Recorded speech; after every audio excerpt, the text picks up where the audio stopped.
Hello again and welcome. If you're a first-time visitor, it is my sincere hope that you find something in this presentation that you will find useful. And if you're a returning guest, we really appreciate your support. We'd ask that you take a few moments and make a comment or ask a question. We are trying to stimulate this discussion on addictions and recovery, and any input from you guys would be most helpful. In this presentation, we're going to examine step 3. Made a decision to turn our will and our lives over to the care of God as we understand Him. Many new members struggle with this. You know, they'll ask questions like, well, exactly what am I supposed to turn over? Or, who am I turning it over to? First, in step 2, we began working on developing a personal understanding and connection with our higher power. All that's required is a willingness to believe in a power greater than yourself. Our understanding of our higher power will deepen and grow over time. For now, a start is all that's needed. Let's look at what exactly we are asked to turn over. What our will and our lives, in the context of the third step, represent.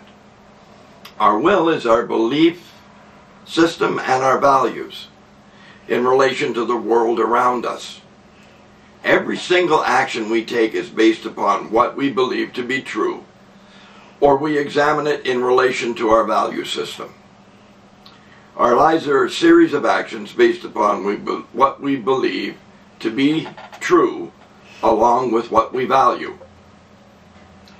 When we're active in our addiction, we believe that getting the substance of choice was of prime importance, and our value system was self-centered. This allowed us to justify doing whatever was necessary to get what we wanted. All manner of bad behaviors were sometimes necessary to reach our selfish goal.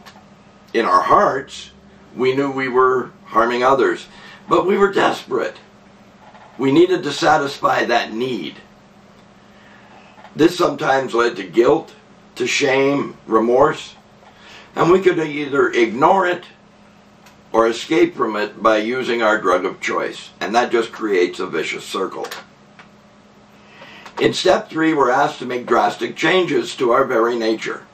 We are asked to look outside ourselves to the developing concept of our spiritual guide, and to base our thoughts, beliefs, and behaviors on what we perceive our spiritual guide would have us do.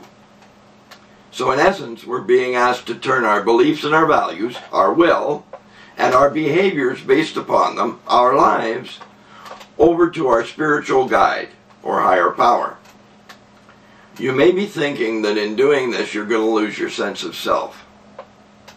You'll find that the opposite is true. In our drinking and using, our thoughts were centered on ourselves and what we believed were our personal needs.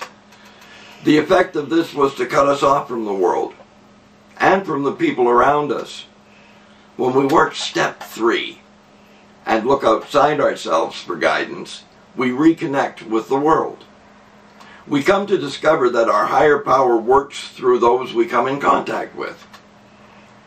Through the contact with others, we come to discover our true self. The fellowship of recovery is the way in which we discover our humanity.